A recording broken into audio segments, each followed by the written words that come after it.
ఏంట్రా ఏమైంది? మరో కొత్త కథ మొదలెట్టిందండి. నిప్పులు మింగి పప్పులు మేసి వండి కాబట్టి సరిపోయింది. మమ్మల్ని అక్కడికి తీసుకెళ్లి అదిగో నా ఇల్లని ఏలెట్టు చూపించింది. తీర చూస్తే ఏమైందమ్మా? అది కాదండి. ఆగో, అది కాదు. మాట్లాడకో. అన్నయ్య, దీని ఇల్లు, దీని పిన్ని, దీన్ని కట్టుకోబోయేవాడు అంతా ఒకే చోట ఉన్నారన్నయ్య. ఎందుకు ఏమంటారు వాళ్ళు? నేను మాట్లాడబోయే లోపే వాళ్ళ పిన్ని పాసర్లప్పుడు బ్లోఅవుట్లా నా మీద పడింది. మా అమ్మాయిని తీసుకెళ్లి పాడు చేశావని నన్ను ఎంత బ్యాడ్గా మాట్లాడిందో తెలుసా? నా ముందే దేవిని జుట్టు పట్టుకుని ఆ రెండో పెళ్లి వాడితో తాళి కట్టించబోయిందన్నయ్య. అయితే నువ్వు ఊరుకున్నావురా? ఊరుకోలేదు మామ. దేవికి మీకు సంబంధం లేదు, ఆ అమ్మాయి మీద ఎటువంటి తప్పుడు నిర్ణయం తీసుకోవడానికి వీల్లేదని చెప్పుతో కొట్టినట్టు మాట్లాడాను.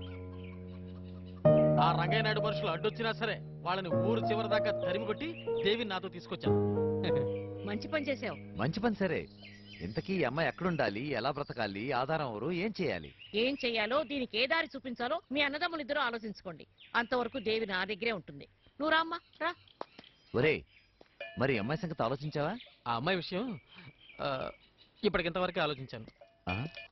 నా అబద్ధం నిజమని ఎందుకు చెప్పావో ఎంత ఆలోచించినా నాకు అర్థం కావడం లేదు సుబ్బారావు. చూడప్పలమ్మా, నీ మాటలు అబద్ధం కావచ్చు, నీ చేతులు మోసంగా కనిపించచ్చు, కానీ ఒక ఆడపిల్ల ఒంటరిగా వచ్చి ఇంత తెగించి మాట్లాడుతుందంటే తన వెనక ఏదో అసహాయత ఉందని, ఏదో సమస్య ఉందని నాకు అర్థమైంది.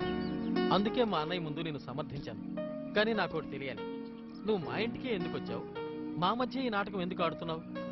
మీ మధ్య ఉండాలి కాబట్టి. నా సమస్య మీ ఇంటితోనే ముడిపడి ఉంది కాబట్టి మీ ఇంటికి వచ్చాను. ఎప్పటికైనా నిజం చెప్పాల్సి వస్తే ఆ నిజం ముందు నీకే చెప్తాను. అది నిజంగా నువ్వు నన్ను అర్థం చేసుకున్న వాడివైతే నేను చెప్పే వరకు నా గురించి ఏమీ అడగొద్దు. ఓకే.